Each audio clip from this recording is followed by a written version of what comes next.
How to use Writesonic's AI Art Generator. First, make sure to check the link provided in the description below to gain easy access to the tool we'll be using. Once there, log in or sign up for a new account if you don't have one.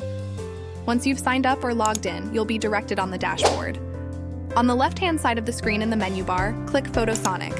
Writesonic's AI Art Generator is named Photosonic. You can use the app for a complete text and art generation experience. After clicking on Photosonic, you'll be directed to this page. This is the Photosonic platform on Writesonic.